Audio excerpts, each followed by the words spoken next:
Hello and welcome to the second edition of Global Questions with me, Zainab Badawi from Barbados. The Caribbean is the region in the world that's most vulnerable to natural disasters such as hurricanes. These have become stronger and more frequent as temperatures and sea levels rise, causing coastal erosion and damage to marine life and ecosystems. The government here in Barbados says that climate change is the biggest threat to the Caribbean and is urging strong action at the national, regional and global level. Are the right steps being taken, and is the world listening? That's Global Questions, Climate and the Caribbean.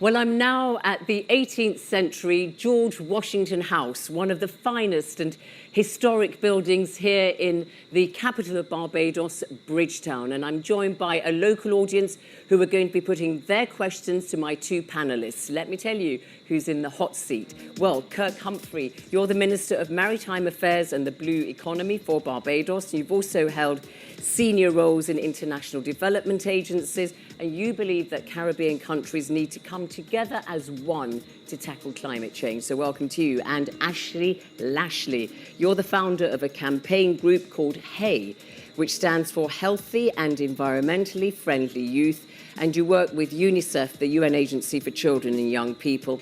And actually, you're 22 years old, but you've been involved in grassroots environment and climate activism since you were 16. So welcome to you both, and also to my audience here, and also to you wherever you're watching or listening to this programme. Remember, you too can join the conversation. It's hashtag BBC Global Questions. Let's get down now to our first question, and it's from Maria Marshall. Maria, your question, please. Honourable Ministers, panellists, ladies and gentlemen, thank you for this opportunity. Now for the question. We just had a tropical storm, Elsa, and this is just the first of the hurricane season, and it caused major damages and disruption. Do the Caribbean countries have a plan of action for recovery for these types of natural disasters? Minister Kirk Humphrey, you kick off. I think it's important to put this question into context and to realize that no matter what the Caribbean does, we really are on the front line of all that is happening in the world. We are on the front line of the changes in the climate. The reality is for us in the Caribbean that we face hurricanes, earthquakes, volcanoes. Many of us in the region would have thought volcanoes never would have affected Barbados. We also face landslides, tsunamis, surges in the storms and currents. So there are lots of things happening in the Caribbean. We are really on the front line. And the question as asked is, what are we going to do about the intensity, the frequency, because it's changing. And the reality is, first, I think we have to accept that things are changing. We have to plan for it. Barbados in the Caribbean has taken a number of steps in terms of our planning to be more prepared. One of the worst things that we can do as a region is to act as if we are reacting to something that we should have seen coming. And a lot of these changes we should see coming. So firstly, as you said very rightfully, Zainab, I think the Caribbean region has to work together as one. When we speak on the international platform and the international stage as individual islands, we are not heard. And the reality is that when we speak as a collective, we have a much better chance of being heard. We face the exact same issues. We have to come together to tackle these issues. I think we also have to invest in research, because I've come to the realization very clearly, no one is coming to save us, and that we have to come together to save ourselves. We have to invest in research. But these are all long-term measures. I mean, what are you doing when the hurricanes and the volcanoes and the storms are all hitting you now? You need to improve your stormwater infrastructure, improve your drainage systems, adaptation, resilience. But in terms of what we're doing, we have to build stronger houses. We have to make sure that we have houses that can withstand Category 3, 4, and 5 hurricanes, because these are becoming the norm for us. We have to make sure that we look at our water runoff. Traditionally, we've built houses in areas where water would run. And now that we're dealing with the rising surges in water, we're finding our houses are being exposed. Yeah. In the Caribbean, many of the islands have now what they call a physical development plan, and they have adaptation plans. We're putting them into action, but we have to build out better. And that's the only way we're going to be able to deal with it. But I think really and truly we have to consider education, we have to work with the people, and we have to work as a government regionally. All right. Ashley Lashley, what's your answer to Maria's question? Well, Miss Minister, I share your same sentiments, and I believe that as a Caribbean nation, we need to become more resilient to the impact from the natural disasters.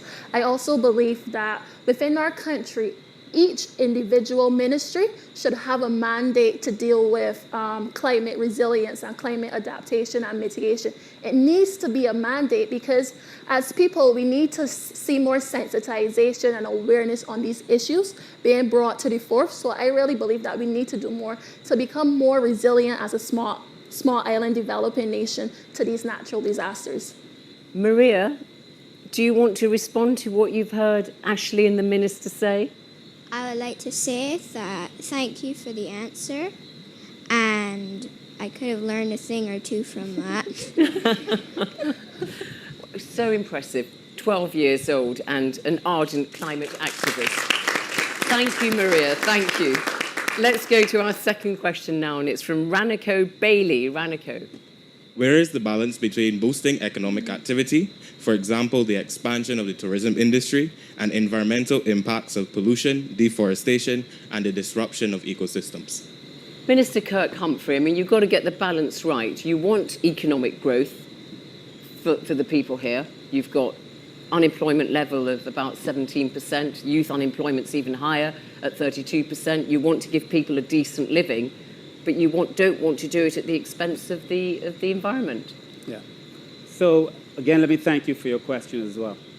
I'm the Minister of Maritime Affairs and Blue Economy. The blue economy in itself is almost a paradox. I've been dealing with this for a long time. You want to preserve, on the one hand, the ocean space, and you want to produce at the same time from the ocean space. These are conflicting ideas. And how do you do that in a way that is sustainable? I have a view that we have to protect, first of all, the ocean space. We have to give credence to the idea that the climate matters, but there are more value, I think, beyond extractive values. If you look at the ocean space, people believe that all you can get is extraction, and that's not the reality. There's value inherent in the ocean in itself. So that tourists, when they come to Barbados, if you turn it to tourism, tourists, when they come to Barbados, have the opportunity to see a turtle. They have the opportunity to see a fish. And that is what you call inherent value. There are many people who believe that we ought to catch those turtles, that we ought to catch those fish. It's going to require a long conversation with Barbadian people and Caribbean people, because many people do not fully appreciate what it's going to require to be able to do this thing sustainably. COVID-19 must have taught us that we cannot rely necessarily now on tourism. COVID-19 must have taught us that the old model of tourism will not work for us in the long term. COVID-19 must have taught us that we have now to rely on our own selves. We have to be able to grow our own food. We have to be able to grow and hopefully harvest our own fish in the region. We have to have a balanced approach. Ashley. Well, thank you for the question again, Renako.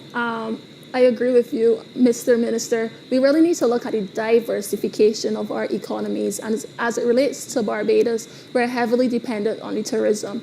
And when we're speaking to tourists, what I think that we should do, we should look to invest more in eco-friendly activities for our tourists when they come to Barbados. So continue to build that resilience as it relates to our economy, to reduce their carbon footprints when our tourists come to Barbados. You're being very polite to your minister here.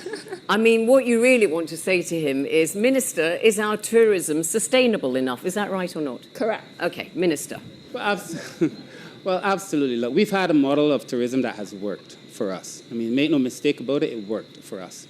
But the world is changing, and we have to change with it. But has it worked for your environment? That's the point that Ashley is making. I don't think tourism was what destroyed our environment. In fact, I would say to you that we have now, in the recent past, been working to make sure that our tourism product is a lot more sustainable.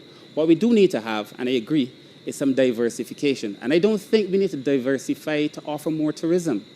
I think that tourism is not going to be that thing which saves Barbados anymore. So even if you have eco-friendly tourism, we're still trying to cater to tourists. Right. I think that we have to diversify in its real sense, to be offered to offer a different product. We have to grow our own food so that we could consume our own food, to sell our own food. Let Ashley come back to you here on sustainable tourism.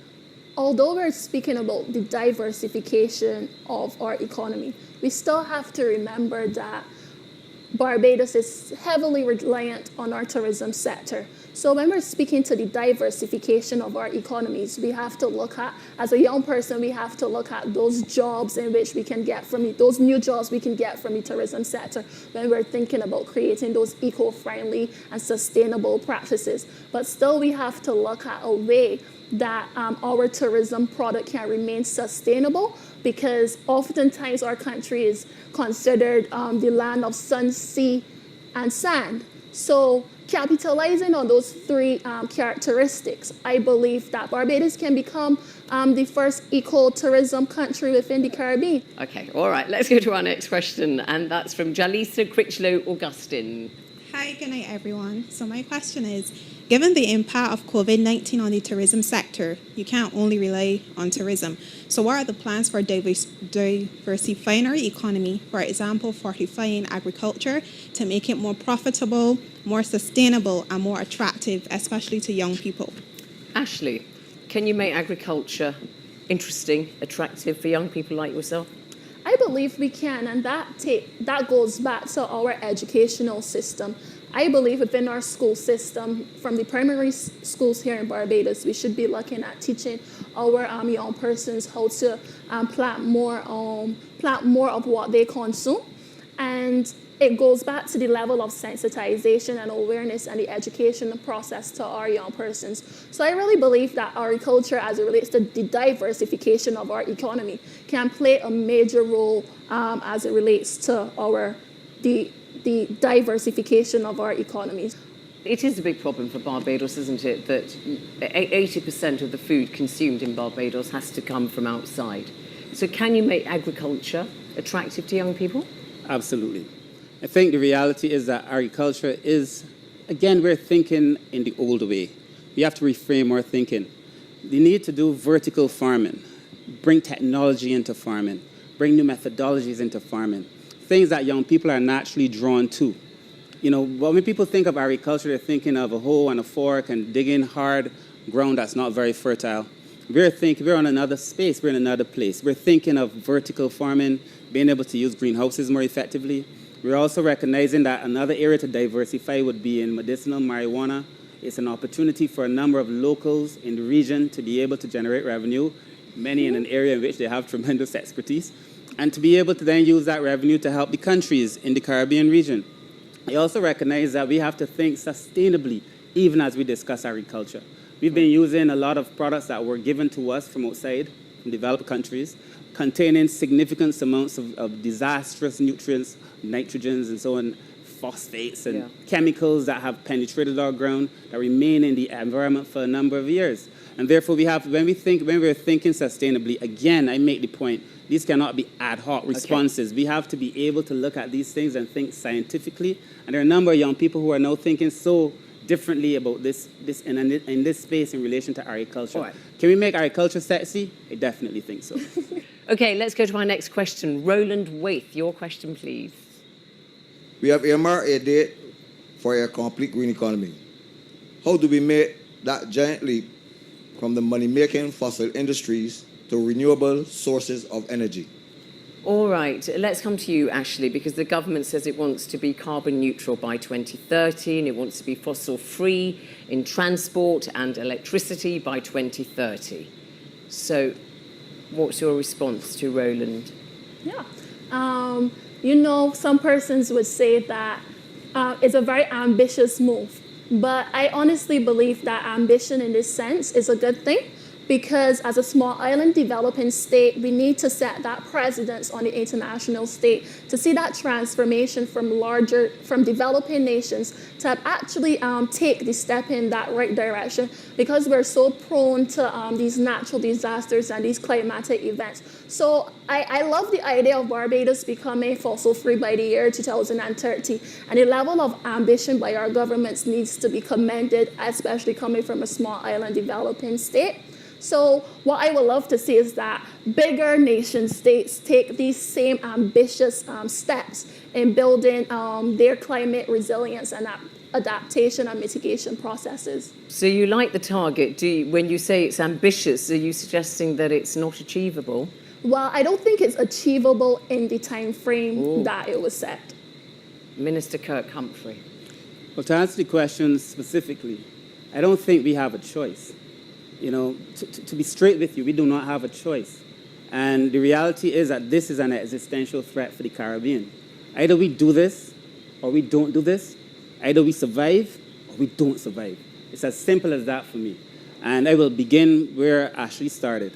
And the reality, again, is that even if we do all these things, if we attempt every effort at mitigation, if we do everything in adaptation, and if we do everything in resilience, if the bigger nations of the world do not start to play their part as well, then with all of our effort, we still would not be doing enough. The reality, again, is that many people seem to think that we have all the time in the world. When we made the agreements at the Paris Agreement in 2015, I believe people thought, well, 2050 is very far, 35 years. You know, Parkinson's law, work expands to fill the time given to complete it. The truth is that now we find ourselves faced with a situation where we have to act big. We have to act now. We have to act urgently. Are you acting big? I mean, Barbados, renewable sources of energy, absolutely, solar, for instance, absolutely, could be very Barbados big here. is acting big. We're thinking big, we're speaking big, and we're acting big. In The what Caribbean, way? I'll tell you now. The Caribbean is also thinking big, acting big, and speaking big. When we set out to have, first of all, renewable energy in the region, many people said, oh, you're not going to be able to do it. Barbados, for example, as one of the islands in the region, we now have the most electronic vehicles on the road of any nation in the Caribbean. And the Caribbean has a significantly higher percentage than many other developing nations. We've been using solar before many other people were using solar. We had the opportunity to expand on it, and now we are.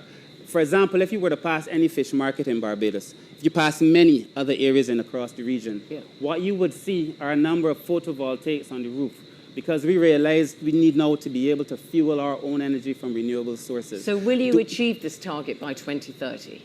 The question for me isn't whether I achieve the target or not. The question for me is, do we commit every single day to being fossil fuel free? Do we commit every single day to reducing greenhouse gases? That is the commitment from Barbados. Next question, Sheena Frederick, your question. Hi, good night.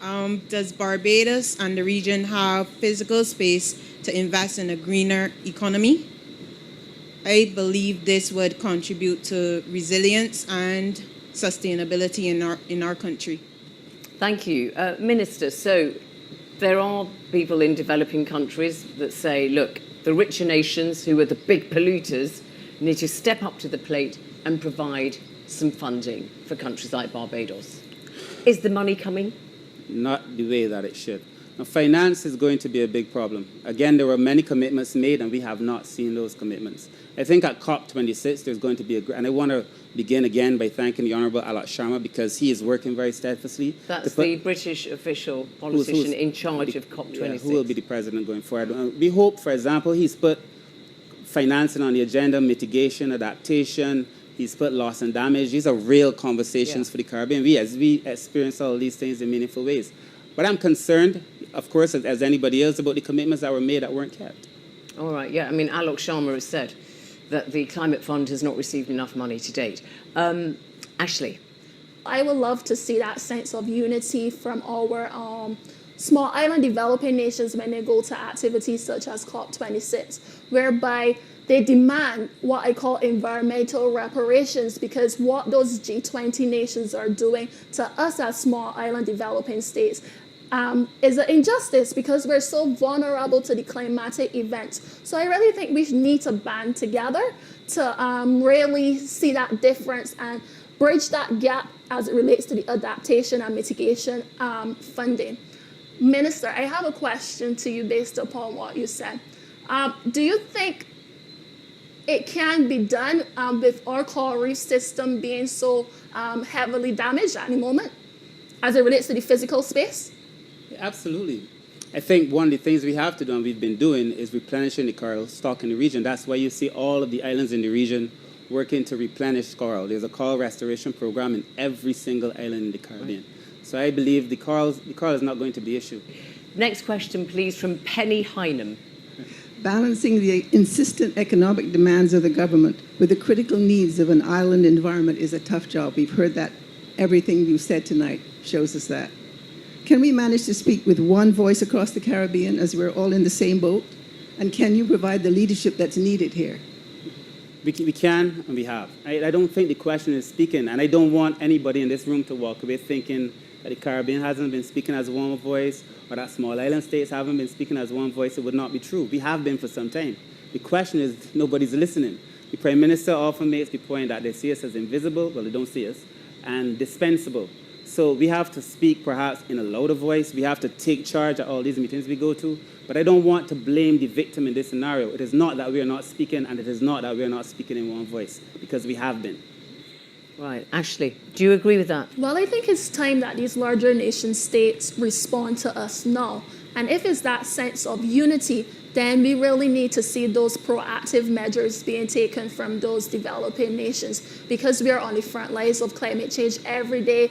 A young person is being affected, a person is dying persons are dying from the climatic effects. So we really need, you spoke about the unity, but we really need to see that action being taken from those larger developing nations. But are you happy with what your own governments are doing? Are they providing the leadership that's needed, as Penny asked? Yeah, I think that our government is providing the leadership. Quick response from you, Penny. I'm afraid I don't think you all are moving fast enough. Oh. We're running out of time. Look at what has happened in 2021. I mean, the world is rapidly showing huge effects of climate change, and we don't have time to discuss whether we're leading or not. We need to go forward as hard as we can. And Penny, I as agree fast with as you we can. entirely. And I'm saying to you that I think COP26 provides the opportunity. But do not think because small island development, we are the ones on the front line. We are the ones facing the ocean's offense. Yeah. We've done nothing to cause its discontent. It is not us. No matter what we do, unless the developed nations of the world start making changes, then we will continue to face this brunt. That is why I think we have to speak truth to power. Keep speaking to the developed nations of the world. You've done that today. Thank you very much. Let's go to our final question. Tristan Downs, what do you want to ask, please? My question is, what advice would you give to young people to position themselves to lead future research and development on climate change? Ashley. Well, thank you for that question, Tristan. I think when it comes to climate change and climate negotiations, more capacity building needs to be placed on that as young persons.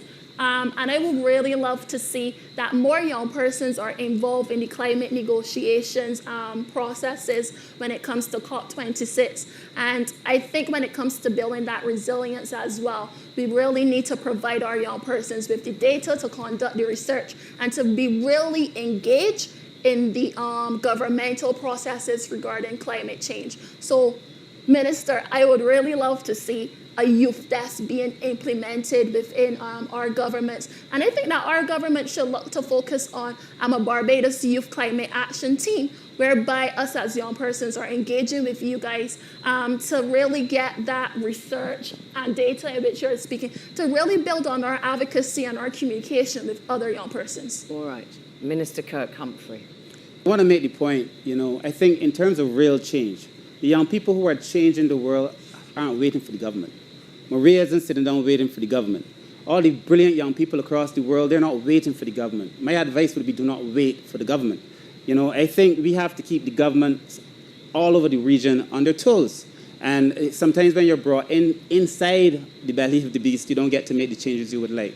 I think you have to find a way to be activists. You have to hold hands to a certain extent, but do not wait on the government. That is my genuine advice to you, because I believe that there's a lot to be done. And, we're speaking to children who are 5 and who are 6. I mean, they're not getting involved in government agencies, but I want them to think differently so that when they get to be of that age, they bring the change that we need to see. But waiting on the government is the wrong move. But Okay. I honestly think that us as young persons, we're not waiting on the governments because we see every day that climate change is affecting us. What I would like to see is that government stop using us as young persons as tokens and to really have us to be meaningfully engaged in the climate change activities and the negotiations, because I formed the Hey campaign because experiencing firsthand the climatic events, and we have a global network of young persons all coming together as one to take that proactive step to actually see change within their countries. So I don't think that young persons are waiting on I never said that they're governments. all waiting on government. The government has a very open door policy to young people. We want to see more young people engaged. We want to see young people making the decisive actions and making decisive steps. It would be, I think, completely misleading to suggest that anybody in this government, and certainly most regional governments, are using young people as tokens. But I also think, and I make the point very strongly, that young people have also to take up the mantle and do their own thing. When Maria started making change, Maria didn't wait on the government. And Maria got international acclaim, making some very strong points. If you want to hold the government accountable, you don't need to be inside the government to be able to do it. That's my point. All right. Minister Kirk-Humphrey, Ashley Lashley, thank you both very much indeed. That's all from this edition of Global Questions, Climate in the Caribbean. Thank you to my two panellists and my audience here in Bridgetown, Barbados, outside the George Washington House. From me, Zainab Badawi, and the rest of the Global Questions team, till the next time, goodbye.